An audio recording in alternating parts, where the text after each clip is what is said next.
¿Cuál es el costo de la paz? Vendrán días difíciles, pero no me dan preocupación porque he llegado a la cima de la montaña. Solo quiero que se cumpla la voluntad de Dios, porque solo gracias a Él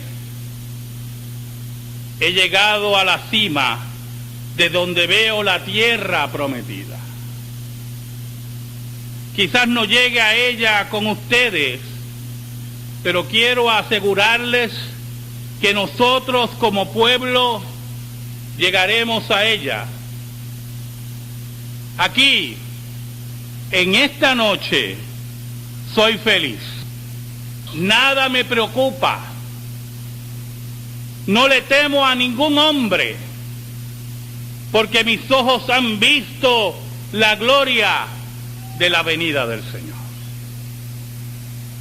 Estas fueron las últimas palabras del doctor Martin Luther King el día antes de ser asesinado.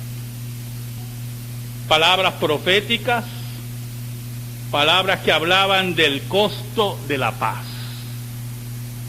En estos días que conmemoramos otro natalicio de uno de los profetas del siglo XX, sería importante reflexionar sobre los altos costos de la paz ante los retos que enfrentamos como comunidad de fe y como miembros del cuerpo de Cristo. Oramos. Dios bueno y Dios verdadero, qué bueno eres y qué malos somos. Te pedimos en esta hora que perdones nuestros pecados, que nos ayudes, Señor, que comprendamos que tu yugo es ligero, que tu carga es fácil. Escóndenos bajo la sombra de la cruz y que tú seas proclamado. Que el Espíritu de Dios,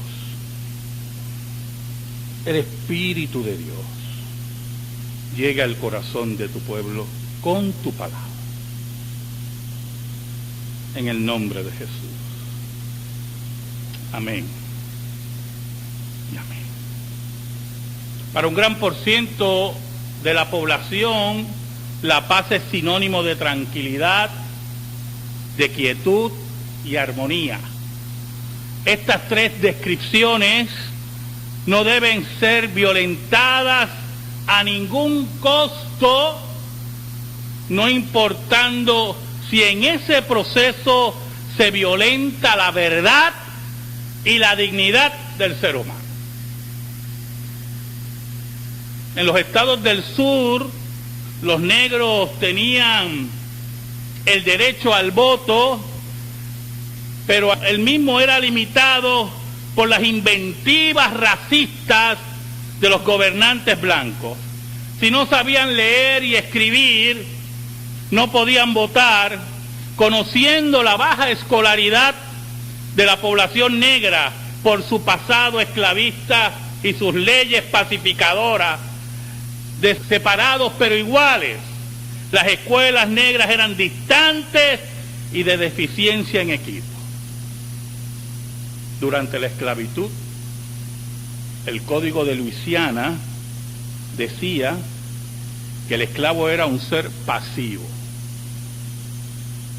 totalmente propiedad del dueño, lo mismo que un objeto que podía ser hipotecado, cambiado, vendido, jugado, regalado, y como consecuencia, por considerarse un ser pasivo, debía corresponder a su poseedor y a todos los miembros de la familia de éste con un respeto ciego y una obediencia sin limitaciones.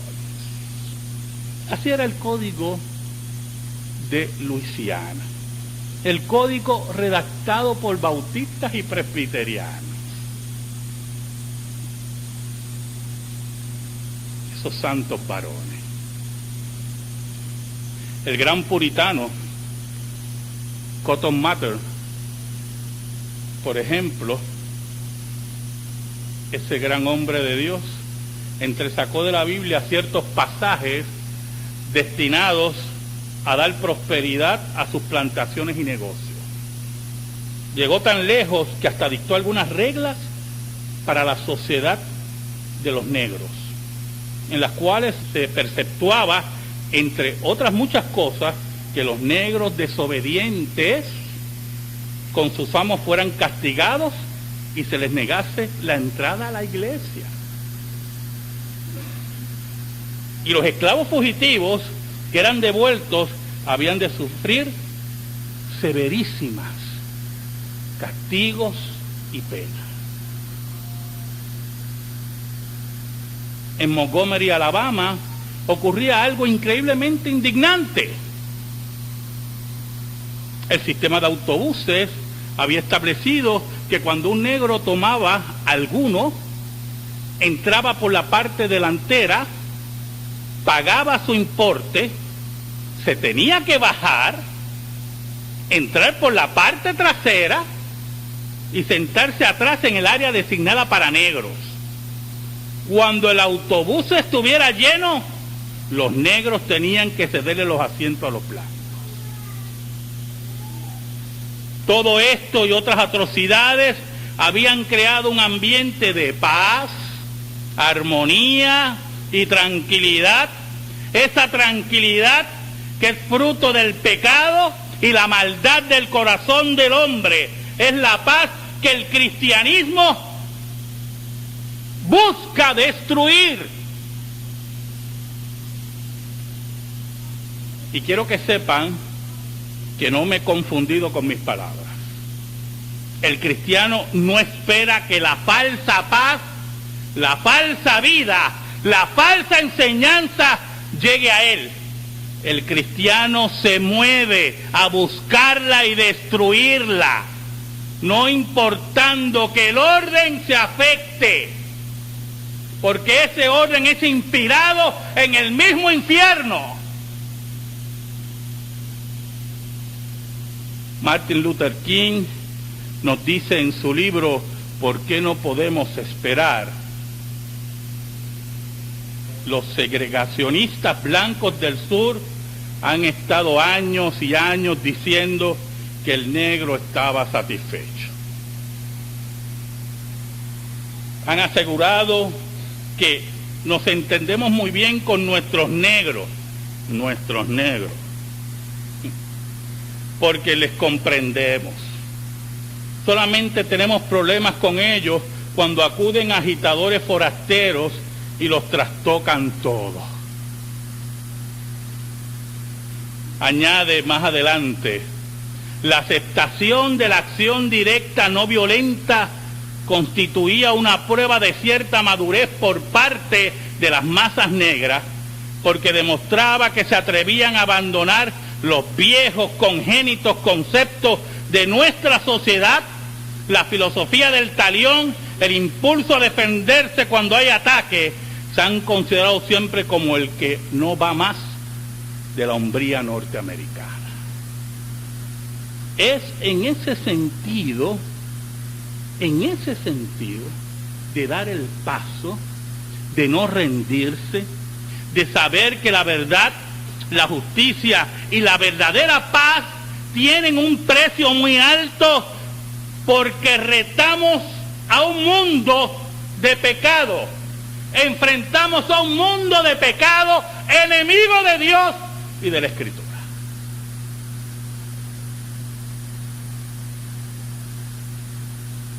En el libro La fuerza de amar, el doctor King nos dice: cuando dejamos nuestras vidas desnudas a la indagación de Dios, admitimos que mentimos, incluso cuando conocemos la verdad.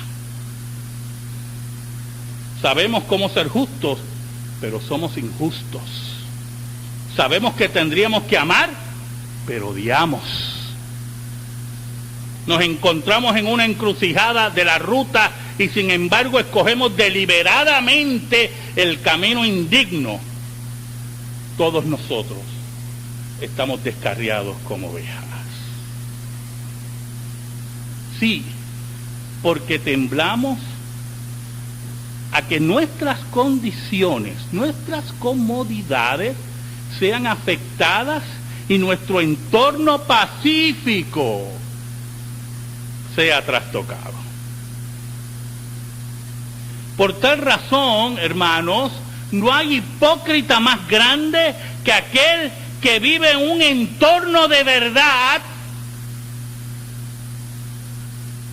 y quiere venderlo a la mentira de la falsa paz.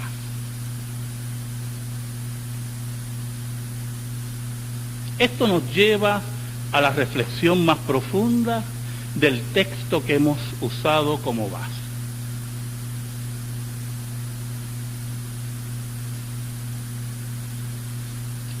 Es la mirada a los ojos del Cristo verdadero, para el cual no había paz si el pecado quiere levantar bandera.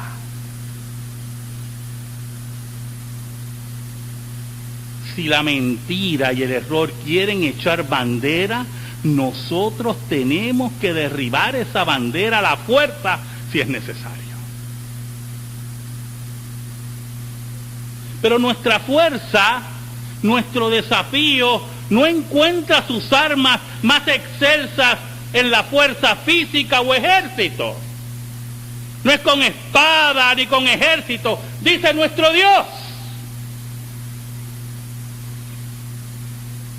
sino en la resistencia amparada en la verdad, en nuestra resistencia en el púlpito, en las escuelas dominicales, en el seminario, en la radio, en cada hogar reformado, contra cualquier gobierno que quiera imponer su visión de moralidad alejada de la ley de Dios, cualquier escuela y sistema que quiera arrebatar el derecho de los padres establecidos en la ley divina de educar a nuestros hijos. Es la resistencia a la mentira, al error, venga de donde venga, hijos, familias, iglesias, sistemas educativos, tradiciones muertas, etcétera, etcétera.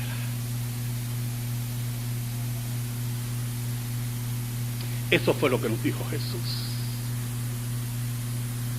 que Él no ha venido a traer paz a la tierra. Porque el mundo odia a Dios. Y todo aquel que es amigo del mundo, dice la Biblia, es enemigo de Dios.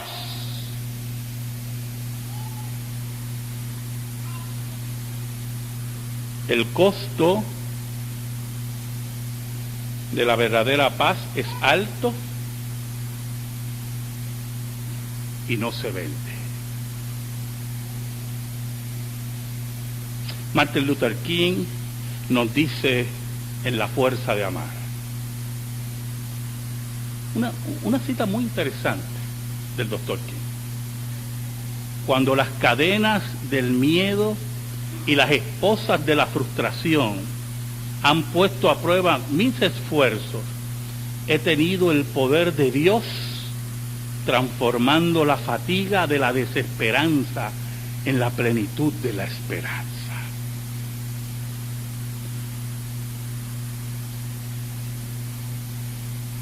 Nos cansamos, nos frustramos, nos perseguirán todos nuestros fantasmas. Cada uno de nosotros tiene sus propios fantasmas. Cometeremos errores, pero nos levantaremos y tendremos fortalezas. Lloraremos y reiremos. Las frustraciones nos enseñarán para surgir y para seguir nuestro camino. Nuestro capitán seguirá la cabeza. Digamos, todos digamos, como el apóstol Pablo en 2 de Corintios 4 del 7 al 10. Pero tenemos este tesoro en vasos de barro para que la excelencia del poder sea de Dios y no de nosotros. Que estamos atribulados en todo, mas no angustiados. En apuros, mas no desesperados. Perseguidos, mas no desamparados. Derribados, pero no destruidos. Llevando en el cuerpo siempre por todas partes la muerte de Jesús, para que también la vida de Jesús se manifieste en nuestros cuerpos. A esa verdad, a esa paz, a ese Jesús, el que nosotros anunciamos. No es el Jesús enclenque, no es el Cristo afeminado, es el hombre viril, es aquel que hace las declaraciones claras y precisas, es aquel que hace frente al pecado y sabe que frente al pecado no hay paz de ninguna clase. Eso lo comprendía el doctor King. Él sabía que su vida pendía de un hilo. Pero había llegado a un momento en su existencia que ya no temía a ningún hombre, porque sabía el costo de la paz. Cuando tenemos miedo a los hombres, cuando tenemos miedo a las organizaciones religiosas, al gobierno, por lo que predicamos, no hemos encontrado la paz verdadera. No sabemos el costo de la paz verdadera. Tenemos la paz del mundo, la paz que Cristo hablaba. Mi paz os dejo, mi paz os doy, no como el mundo la da, yo la doy. No se turbe vuestro corazón, ni tenga miedo. Pero muchas veces nos quieren vender otra paz, la paz de la conveniencia, la paz del acomodo.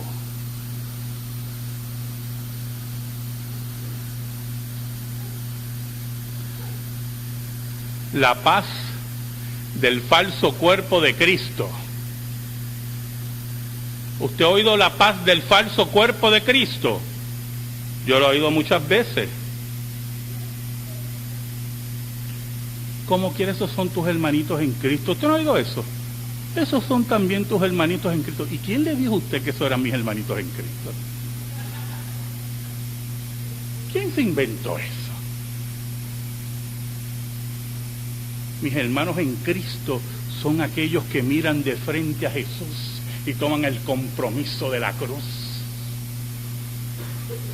Mis hermanos en Cristo son aquellos que toman el compromiso de la cruz y caminan hacia la verdadera paz. Esa paz que los lleva a la muerte. Son aquellos hombres y mujeres que pueden mirar el rostro de sus hijos, mirar el rostro de su familia y decirle: yo he conocido a Jesús. Son aquellos de corazón sincero. Son aquellos que su familia es segunda y tercera por el amor de Cristo. Ese fue el compromiso que Jesús llamó. Es la hora de perder la vida por Jesús. Aquel que pierde la vida por Jesús, Jesús mismo dice, la ganará. Aquel que quiere ganar su vida, aquel que quiere estar tranquilo en sus comodidades, aquel que no quiere que el orden sea traspuesto o trastocado, aunque sea el orden de la pecaminosidad, ese ha perdido a Jesús.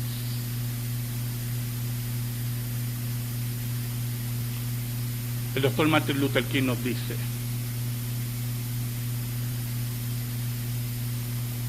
en un mundo oscuro, confuso, el reino de Dios puede todavía imperar en el corazón de los hombres.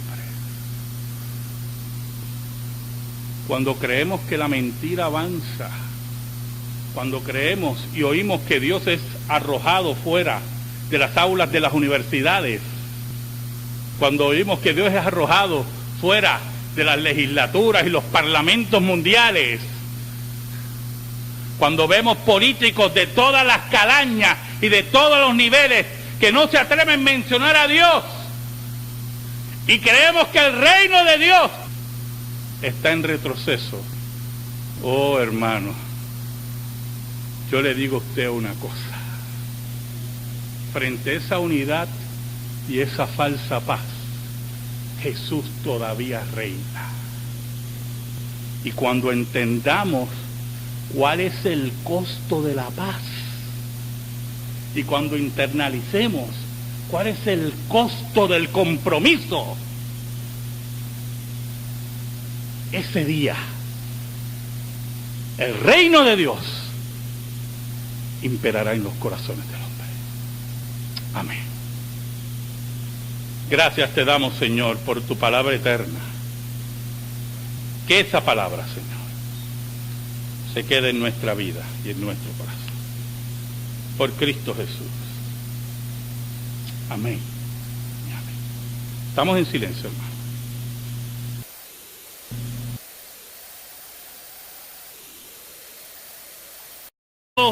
Por las inventivas racistas de los gobernantes blancos. Si no sabían leer y escribir, no podían votar, conociendo la baja escolaridad de la población negra por su pasado esclavista y sus leyes pacificadoras, de separados pero iguales. Las escuelas negras eran distantes y de deficiencia en equipo. Durante la esclavitud, el Código de Luisiana decía que el esclavo era un ser pasivo, totalmente propiedad del dueño, lo mismo que un objeto que podía ser hipotecado, cambiado con tu palabra. En el nombre de Jesús. Amén. Y amén. Para un gran porciento de la población, la paz es sinónimo de tranquilidad, de quietud y armonía. Estas tres descripciones no deben ser violentadas a ningún costo, no importando si en ese proceso se violenta la verdad y la dignidad del ser humano. En los estados del sur, los negros tenían el derecho al voto, pero el mismo era limitado. ¿Cuál es el costo de la paz? Vendrán días difíciles, pero no me dan preocupación, porque he llegado a la cima de la montaña. Solo quiero que se cumpla la voluntad de Dios, porque solo gracias a Él he llegado a la cima de donde veo la tierra prometida. Quizás no llegue a ella con ustedes, pero quiero asegurarles que nosotros como pueblo llegaremos a ella. Aquí, en esta noche, soy feliz. Nada me preocupa. No le temo a ningún hombre, porque mis ojos han visto la gloria de la venida del Señor. Estas fueron las últimas palabras del doctor Martin Luther King el día antes de ser asesinado. Palabras proféticas, palabras que hablaban del costo de la paz. En estos días que conmemoramos otro natalicio de uno de los profetas del siglo XX, sería importante reflexionar sobre los altos costos de la paz ante los retos que enfrentamos como comunidad de fe y como miembros del cuerpo de Cristo. Oramos. Dios bueno y Dios verdadero, qué bueno eres y qué malos somos.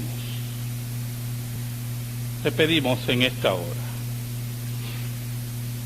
que perdones nuestros pecados, que nos ayudes, Señor, que comprendamos que tu yugo es ligero, que tu carga es fácil. Escóndenos bajo la sombra de la cruz y que tú seas proclamado. Que el Espíritu de Dios,